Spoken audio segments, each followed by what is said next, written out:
Assalamualaikum warahmatullahi wabarakatuh. Alhamdulillah, assalatu wassalamu ala rasulillah wa ala alihi wa sahbihi wa man tabi'a sabilah ma ba'da. Pada pagi ini kita insya Allah akan membahas dan mengkaji hikmah yang ke-29 dan 30. Jika ada waktu kita sambungkan nanti ke hikmah ke-31. Ada beberapa hikmah dari kalimat-kalimat hikmah yang disusun oleh Ibnu Athaillah Sakandari dalam kitab hikam beliau ini yang terkesan mudah dan tidak sulit dipahami. Seperti hikmah yang kemarin-kemarin itu, jika awalnya terang, maka akhirnya juga akan terang. Apa yang tersembunyi di dalam hati akan terekspresikan dalam kehidupan dan amalia sehari-hari. Tidak susah dan tidak sulit dicerna. Ada yang kelihatannya terkesan sulit sekali dipahami. Contohnya hikmah ke-29 yang akan kita baca dan akan kita kaji ini. Sekali baca biasanya tidak langsung paham, perlu pendalaman-pendalaman. Akan tetapi sekalipun ada hikmah yang kesannya mudah difahami seperti hikmah ke-28 atau 27 kemarin, nyatanya juga tidak sesederhana itu untuk kita pahami. Tetap ada makna tersembunyi yang membutuhkan kejelian batin untuk membaca dan memahaminya. Demikian juga dalam hikmah yang terkesan rumit dan sulit dipahami seperti hikmah ke-29 ini, sesungguhnya tidak sesulit itu. Sesungguhnya mestinya bisa kita pahami. Buat apa kalimat hikmah disusun jika tidak bisa dipahami? Karena mestinya itu bisa dipahami, bisa dimengerti agar bisa diamalkan. Tidak mungkin kalimat hikmah selalu mubham, tidak ada bayannya, selalu buram, tidak ada penjelasannya. Baik, Gus Bruri, kita mulai ya. Mohon maaf bisa dimatikan suara dari Gus Bruri supaya tidak sampai ke sini. Bisa, ya. Kita mulai. Bismillahirrahmanirrahim. Subhanaka la ilma lana illa ma 'allamtana innaka antal alimul hakim. Qalal musannif Ibnu Athaillah Sakandari. Langsung saya baca dan artikan. Syattana baina man yastadillu bihi au yastadillu alaihi. Syattana, sungguh berbeda, sangat jauh berbeda. Baina man yastadillu bihi, antara orang yang berdalil dengan Allah, menjadikan Allah itu adalah dalilnya, au yastadillu alaihi, dan orang yang berdalil atas Allah. Makhluk dijadikan dalil untuk mengetahui dan mengenal Allah.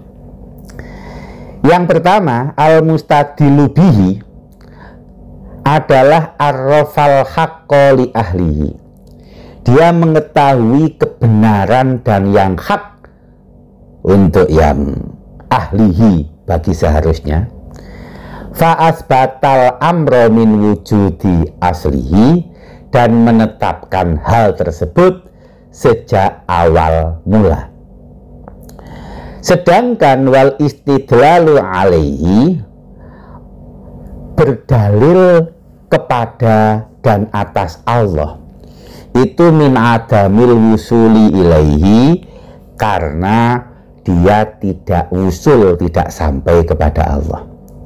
Wa ilah, jika tidak demikian bagaimana? Mata ghoba hatta yustadalla alaihi, bagaimana dia tidak hadir sehingga kemudian dia perlu berdalil atas Allah. Wa mata ba'uda, dan bagaimana dia bisa jauh hatta takunal asaru, sehingga menjadikan makhluk-makhluk ya allati tuwasilu ilaihi, yang menjadikannya sampai kepada Allah. Baik teman-teman yang saya muliakan, ada dua kelompok orang, dua-duanya sama-sama mengenal makrifat kepada Allah, sama-sama tahu kalau Allah itu kuasa dan selainnya binasa, sama-sama tahu kalau Allah itu maha hidup dan yang lainnya akan fana. Tahu, dua-duanya tahu, dua-duanya makrifat. Akan tetapi yang pertama disebutkan oleh Ibnu Athaillah yastadilu bihi, dia berdalil, dalilnya ini adalah Allah.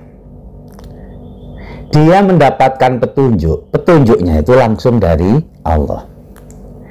Yang kedua, yastadilu alaihi, dia berdalil dengan makhluk, artinya yang menunjukkan, yang bisa memberikan dia petunjuk dan memberikan bukti akan kuasanya Allah, akan hayah dan kudrahnya Allah, itu makhluk. Nah, jelas ya. Jadi ada dua kelompok dalam hikmah yang ke-29 ini, dalam penjelasan Ibnu Athaillah Sakandari ini. Dua-duanya makrifat kepada Allah, dua-duanya mengetahui dan mengenal Allah. Tetapi kelompok pertama itu mustadilu bihi, kelompok kedua yastadilu alaihi. Kelompok pertama berdalil dengan Allah, kelompok kedua berdalil atas Allah. Kelompok pertama ini supaya kita mudah ya dan bisa untuk kita fahami, kita langsung istilahkan sesuai dengan apa yang dijelaskan oleh para ulama pensarah. Kelompok pertama disebut muradun, kelompok kedua disebut muridun. Kelompok pertama memang dikehendaki Allah, diinginkan. Kelompok kedua berkehendak dan menginginkan. Untuk mudahnya ada istilah lagi ini. Kelompok pertama namanya kelompok salik, kelompok kedua namanya majdzub. Jadi kalau dibilang jalab, maaf, kebalik ya, saya ulangi. Kelompok pertama namanya majdzub, kelompok kedua namanya salik. Jadi yang berdalil dengan Allah majdzub, yang berdalil atas Allah salik, gitu ya. Nah, baik, saya ulangi supaya jelas dan nanti kita akan kaji dan lebih jeli lagi kita membacanya. Satana baina man yastadilu bihi au yastadilu alaihi. Sungguh jauh berbeda, sungguh banyak sekali bedanya orang yang berdalil dengan Allah, yaitu kelompok majdzub atau murad, au yastadilu alaihi, atau orang yang berdalil atas Allah, yaitu kelompok salik atau orang yang derajatnya masih murid. Rekan-rekan yang saya muliakan, sama-sama tahu bahwa Allah Maha Kuasa. Orang yang murad, yang derajatnya majdzub, dia itu tahu kalau Allah Maha Kuasa. Dalilnya, yang menunjukkannya, dia taunya ya dari Allah. Iya ya, Allah Maha Kuasa sehingga ia menciptakan dunia. Kalimat sederhananya seperti itu. Kalau kelompok yang salik, yang derajatnya masih murid, ada makhluk hidup, ada dunia yang sekarang ada. Oh, berarti ada yang menghidupkan. Oh, berarti ada zat yang wujud. Untuk mengetahui kalau Allah itu adalah zat yang wujud, dia memakai premis-premis makhluk untuk mengantarkannya. Nah, untuk mengetahui bahwa Allah Maha Kuasa, dia melihat tanda-tanda alam, dia melihat fakta-fakta di dunia untuk bisa menemukan yang menciptakannya. Itu namanya murid. Derajatnya masih derajat salik.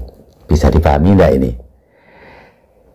Dan rekan-rekan yang saya muliakan, pernah saya jelaskan kepada kita semua, derajat orang yang mengetahui dan mengenal Allah, langsung Allah yang menunjukkan, langsung Allah yang dia kenali, sesungguhnya itu adalah derajatnya nubuwah ataupun derajatnya wilayah, orang yang nabi atau orang yang wali. Itulah yang secara tersurat oleh Allah Subhanahu wa Ta'ala dijelaskan dalam surat Al-An'am mulai ayat 74 sampai dengan 81, bagaimana Nabi Ibrahim nuri Ibrahima malakutas samawati wal ard waliyakuna minal mukinin. Kami perlihatkan kepada Nabi Ibrahim tentang malakutus samawat wal ard waliyakuna minal mukinin, sehingga Nabi Ibrahim itu menjadi orang yang mukinin, hakul yakin, tidak ada sedikit pun ragu dan mamang. Itulah Nabi Ibrahim. Kenapa? Karena Nabi Ibrahim itu melihat bahwa alam itu tidak nyata. Bagi beliau melihat falamma afala qala la uhibbul afilin, melihat malam kemudian ada bintang, itu bukan sesuatu yang membuat beliau terkesan, tidak bermakna apa-apa. Melihat bulan, ternyata kemudian bulan itu juga akan menghilang, itu tidak memberikan makna apa-apa bagi Nabi Ibrahim. Nabi Ibrahim tahu bahwa dunia ini ada karena Allah yang maha wujud. Nabi Ibrahim tahu bahwa dunia ini bergerak karena yang menggerakkan itu Allah. Jadi Nabi Ibrahim dalam contoh ini, itulah yang dimaksudkan dengan orang yang berdalil bihi dengan Allah. Allah itu menjadi dalilnya. Nah, kelompok kedua, derajatnya yang masih murid, derajat yang masih salik, itu ya pakai premis-premis seperti yang saya sampaikan tadi. Adanya alam menunjukkan adanya yang menciptakan, yaitu Tuhan. Nah, dunia ini hancur. Oh, berarti Tuhan itu qadim dan bako. Nah, jadi diantarkan oleh premis-premis, mukodimah-mukodimah, dan berbagai kenyataan duniawi melihat makhluk, itu yang mengantarkan orang tersebut untuk faham kepada Khalik. Derajatnya salik, derajatnya murid. Rekan-rekan yang saya muliakan, al-mustadilu bihi arafal haqqoli ahli fa asbatal amro min wujudi asli. Orang yang berdalil dengan Allah, Allah itu adalah dalil, Allah itu yang menunjukkannya. Dia mengetahui mana kebenaran, dan kebenaran itu ia tetapkan bagi yang seharusnya, yaitu Allah tadi. Min wujudi asli, semenjak awal dia sudah seperti itu penetapan dan keyakinannya. Ada orang, dia mengenal Allah dulu, baru tahu adanya makhluk.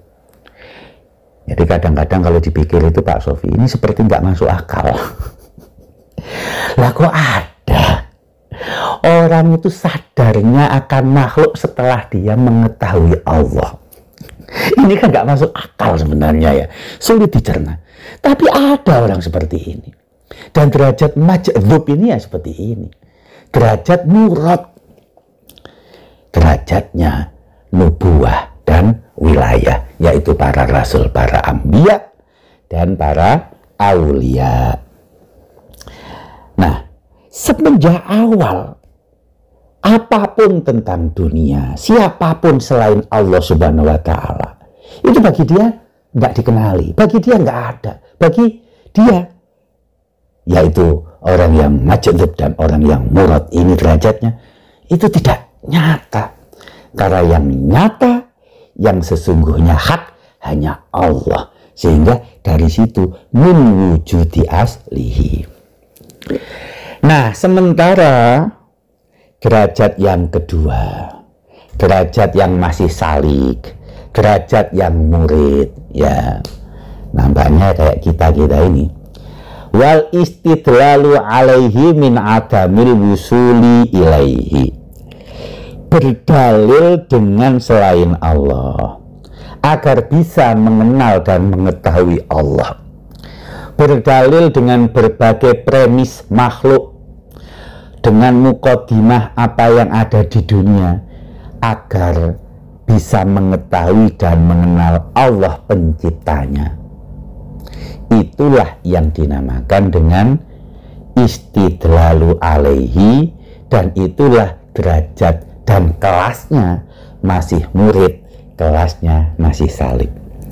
Kenapa kok perlu berdalil dengan makhluk untuk mengenal Khalik? Bagaimana ia menyimpulkan bahwa Allah itu baqo? Karena dia memakai perantara fananya dunia. Oh iya ya, dunia ini rusak. Oh berarti Allah maha kekal. Oh iya ya, dunia ini ada. Oh berarti ada yang mengatur dan ada yang mengadakan. Allah itu maha wujud. Lah seperti itu. Dan kebanyakan memang seperti inilah manusia dan orang-orang yang mengenal Allah itu. Kenapa kok berdalil dengan makhluk dulu? Karena min adamil wusuli ilaihi, karena memang hakikatnya dia belum wusul kepada Allah. Wa ilah, andai dia wusul kepada Allah, andai dia sudah sampai, kan tentu nggak perlu berdalil memakai makhluk. Kenapa? Famata ghoba hatta yustadala alaihi, dia itu kan hakikatnya gaib. Orang salik dan orang yang masih murid ini sesungguhnya derajatnya masih belum hadir bersama Allah. Kalau hadir kan tentu nggak perlu menjadikan makhluk sebagai pengantarnya. Kalau dia hadir kan nggak perlu menjadikan selain Allah, dia hadirkan agar dia bisa mengenal dan ma'rifat kepada Allah Subhanahu wa Ta'ala. Itulah kenapa disebut sebagai mata ghoba hatta yustadala alaih. Wa mata ba'uda hatta takunal asaru hiyallati tuasilu ilaihi. Dan bagaimana mungkin dia jauh sehingga memerlukan berbagai perangkat dunia agar bisa sampai dan dekat kepada Allah. Kalau seseorang itu sudah wusul kepada Allah, sudahlah dia sampai kepada Allah. Lu ngapain kok perlu makhluk untuk mengantarkannya? Seharusnya kan nggak perlu ada kendaraan untuk mendekat kepada Allah. Bukankah dia udah dekat sama Allah? Nah ini loh yang dimaksudkan oleh Ibnu Athaillah Sakandari, orang yang salik, orang yang masih murid, orang yang beristidlal, dia berdalilkan makhluk untuk mengenal Allah, untuk makrifat kepada Allah, sesungguhnya belum wusul kepada Allah. Dan orang ini sesungguhnya masih belum bisa merasakan hadratillah, karena dia masih jauh dari Allah dan memerlukan perangkat, memerlukan berbagai fasilitas duniawi untuk bisa wusul dan sampai kepada Allah Subhanahu wa Ta'ala. Jadi kesimpulannya rekan-rekan pengajian Al-Hikam yang saya muliakan, Pak Sobi, kesimpulannya hikmah ke-29 ini ada dua kelompok orang, ada dua derajat, ada dua makom yang sangat-sangat berbeda. Dua-duanya yang mengenal Allah, makrifat kepada Allah, mengakui dan menyadari akan kudratillah, wujudilah, dan semua asma dan sifatnya yang sempurna dan baik, husna tersebut. Tetapi yang pertama langsung berdalilnya dengan Allah, yang kedua berdalilnya dengan makhluk. Yang pertama disebut dengan majdub dan murad karena mengenal Allah langsung. Allah adalah dalil, yaitu yang menunjukkan dan memberi hidayahnya, sedangkan yang lain untuk mengenal Allah, yaitu murid dan salik, makrifat kepada Allah memerlukan muqaddimah, memerlukan pengantar dan memakai premis-premis makhluk untuk bisa mengenal Allah Subhanahu wa Ta'ala. Nah, gitu ya. Jadi Gus Bluri, kalau ada orang bilang majdub itu ya dari sini. Tapi kemudian apakah majdub itu enggak sholat, kemudian majdub itu jadi enggak belajar? Oh, tidak seperti itu ya. Dan sudah sering sekali kita sampaikan, membaca hikmah bukan hanya satu, tetapi harus khatam selain juga paham. Nah, ini majdub itu, inilah orang yang majdub dalam hikmah yang ke-29 dari kelompok atau dari derajat yang pertama. Kita lanjutkan hikmah ke-30. Liyungfik du sa'atin min sa'ati al-wasiluna ilaihi. Nah, makanya ini masih ada hubungan dengan 29 karena ada al-wasiluna. Wa man qudira alaihi rizquhu as-sa'iruna ilaihi. Kita artikan, liyunfik du sa'atin, dan berinfaklah orang yang punya kelapangan, min sa'atihi, dari kelapangan yang Allah berikan kepadanya. Silahkan, bebas, luas, karena dia punya kelapangan.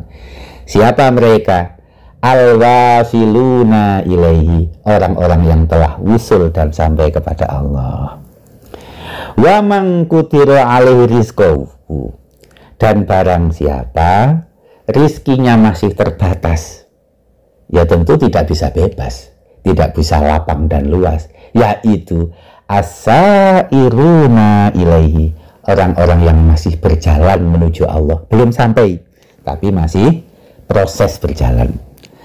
Rekan-rekan yang saya muliakan, hikmah ke-30 ini seakan-akan memberikan penjelasan dan cara teknis menjelaskan lebih luas, lebih jelas bagaimana sih hikmah ke-29 itu kita pahami tentang dua derajat orang yang tadi disebut yastadilu bihi dan yastadilu alaihi. Orang yang yastadilu bihi, orang yang sudah majdub derajatnya, orang yang sudah murad makomnya, ini orangnya sudah al-wasiluna ilaihi, orangnya sudah wusul kepada Allah, sudah sampai kepada Allah. Karena dia sudah wusul, karena dia sudah tiba fi hadratillah, oleh karenanya liyunfik dzu sa'atin min sa'ati, dia punya kelapangan luas dan lapang dalam segala halnya. Sebaliknya, wa man qudira alaihi rizquhu, orang yang masih terbatas rizkinya, yaitu as-sa'iruna ilaihi, orang yang masih berjalan, masih salik. Dalam hikmah ke-29 tadi masih murid, ini ya terbatas, belum bisa untuk luas dan bebas, belum bisa untuk memberikan apa yang ada dalam hidupnya secara lapang. Rekan-rekan yang saya muliakan, hikmah ke-30 ini sesungguhnya terambilkan dari firman Allah dalam surat At-Tolak ayat 7. Sebenarnya secara syariatan, sesungguhnya secara konteks zahiran, ayat ke-7 dari surat At-Tolak itu konfigurasinya adalah tentang cerai, tentang suami yang bagaimana dia dalam situasi proses atau dalam situasi rumah tangga yang seperti apa, apakah cerai ataukah tidak, ya, apakah kemudian seperti apa dia memberikan nafkah kepada istri dan keluarganya. Secara umum bisa kita pahami, namanya surat At-Tolak, ya pasti itu isinya. Tetapi ada pembacaan yang berbeda, sekalipun makna yang tadi itu tidak terlupakan, bahwa Al-Quran itu mempunyai spektrum makna yang bukan dipahami dari satu sisi saja, tetapi bisa kita pahami dalam makna-makna yang tidak secara lahiriah saja. Itulah yang dinamakan dengan tafsir-tafsir sufistik, tafsir-tafsir siri yang membaca, mentafsiri makna yang tidak secara zahiran saja, tetapi makna-makna yang tersembunyi, dan itu yang memang tidak semua orang bisa memahaminya, bahkan tidak semua orang setuju dengan cara-cara seperti ini. Akan tetapi akan saya jelaskan bahwa hikmah hikmah ke-31 itu kan diambilkan dari ayat yang berbunyi liyunfiq dzu sa'atin min sa'atih wa man qutira 'alaihi rizquhu falyunfiq mimma atahullah la yukallifullahu nafsan illa ma ataha sayaj'alullahu ba'da usri yusra. Surat At-Tolak ayat 7. Bagaimana menyambungkannya? Bagaimana kita bisa memahami ayat ini berkaitan dengan hikmah ke-30 tadi? Rekan-rekan yang saya muliakan, seakan-akan, jadi mohon dimaknai secara bukan letterlek dan harfiah ya, begini, seakan-akan kalau kita sudah menceraikan apapun selain Allah, putus hubungan, batin ini tersambungnya hanya kepada Allah, tidak tersangkut kepada apapun dan siapapun selain Allah. Bahasa kasarnya, putus cerai dari apapun dan siapapun selain Allah. Dan inilah yang dinamakan dengan tajridut tauhid. Jadi sudah tauhid, tauhidnya itu mujarab lagi. Sudahlah tauhid, tauhidnya itu murni. Tauhidnya itu betul-betul tunggal. Kalau sudah putus dengan apapun selain Allah, tersambung hanya mutasil dan wusul kepada Allah, orang yang seperti ini liyunfiq dzu sa'atin min sa'atih, maka dia punya keluasan batin, dia punya kebebasan yang tidak terikat. Kan sudah bebas dari selain Allah toh. Itu kan kebebasan sejati. Tetapi sebaliknya, kalau masih dalam proses berjalan menuju Allah, dia masih belum bisa melepaskan dari ikatan-ikatan selain Allah, hatinya masih terhubung kepada selain Allah, masih tersangkut kepada apa dan siapa selain Allah, yaitu namanya qudira alaihi rizquhu, dia masih terbatas rizkinya, belum bisa bebas, belum bisa lapang, dan belum luas batinnya. Gampangnya begini rekan-rekan yang saya muliakan, cobalah dalam praktek sehari-hari. Kalau apa-apa dan apapun, keadaan seperti apapun, kita itu Allah, Allah, dan Allah, itu pasti lapang, pasti lapang, pasti lapang. Mau sakit, oh iya, sakit ini kan Allah yang kasih kesempatan kita untuk mendekat kepada Allah, lapang. Sehat, ketika sehat, muhasabah diri, bisa nggak makin dekat dengan Allah? Jangan-jangan kesehatan ini istidraj, akhirnya dia tidak merasa itu sebagai sebuah kelebihan, tapi itu merasa sebagai suatu hal yang mesti disyukuri untuk makin dekat kepada Allah. Loh, kan lapang. Orang kalau masih terikat dengan selain Allah, sempit, pasti hina, pasti rendah, pasti. Oleh karenanya, secara logika sofistik, ketika ikatan-ikatan masih tersangkut di hatimu, selain Allah apapun dan siapapun masih tersambung kepadamu, dan itu akan menghalangi dirimu untuk tersambung kepada Allah, maka makin sempit. Semakin banyak yang tersangkut di hatimu selain Allah, makin sempit. Semakin banyak yang masih terhubung selain Allah pada hidupmu, makin sempit. Ketika dalam ini kan dalam surat Talak, ketika membebaskan diri kita dari selain Allah, putus semua selain Allah apapun dan siapapun, tersambungnya, wusulnya, mutasilnya, itisolnya hanya kepada Allah, itu maka lu saati min saati, punya kebebasan. Karena Allah itu sesungguhnya kelapangan dan keluasan di dunia ini adalah semata-mata kudrahnya Allah. Bagaimana Allah? Tentu tidak ada batasnya. Oleh karenanya rekan-rekan yang saya muliakan, derajat orang yang sudah wusul, maka dia du saati min saati. Orang yang belum wusul masih sair, dia masih qudira alaihi rizquh.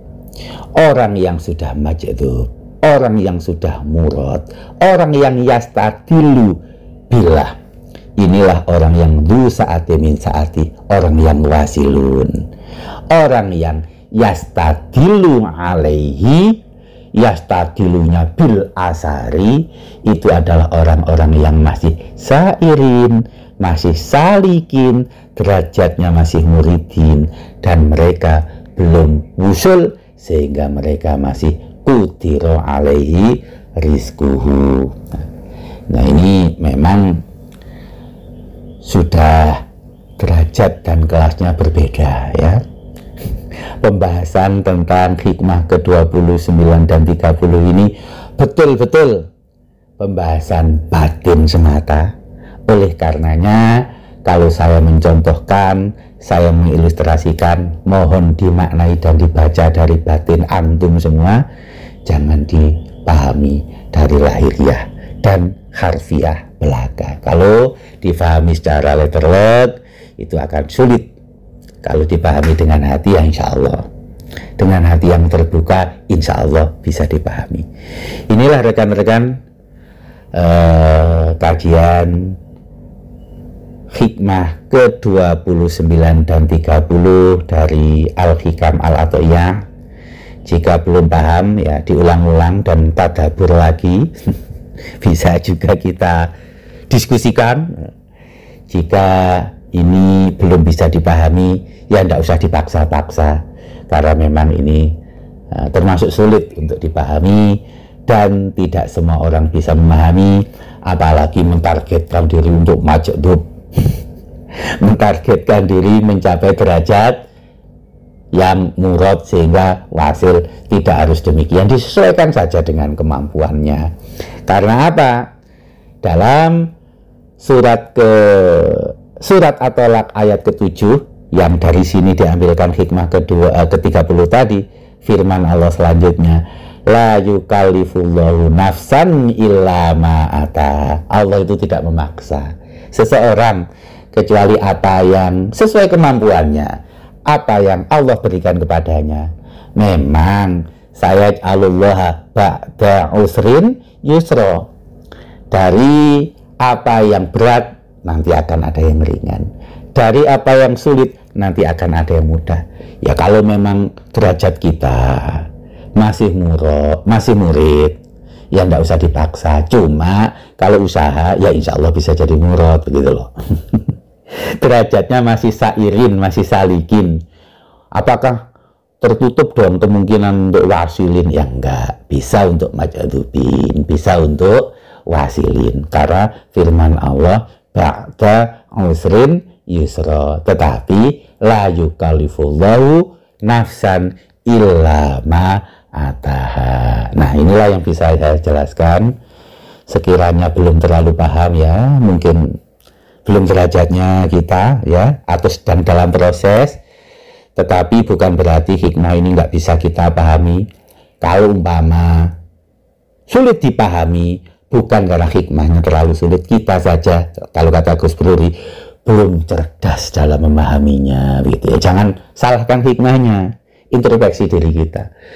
Ya contohnya aja, kalau saya bulat menerangkan, itu bukan karena hikmahnya terlalu sulit, kitanya saja yang tidak cerdas dan tidak bisa memahami, bukan karena terlalu sulitnya hikmah ini, gitu ya. Baik, mudah-mudahan bisa dipahami, mudah-mudahan makin membuat kita ma'rifatullah, dan mudah-mudahan apa yang kita baca makin membantu dan makin membuat kita mengerti cara-cara kita untuk usul kepada Allah Subhanahu wa Ta'ala. Kurang, khilaf dan salahnya saya mohon maaf. Alfa minkum, ihdinas siratal mustaqim. Assalamualaikum warahmatullahi wabarakatuh.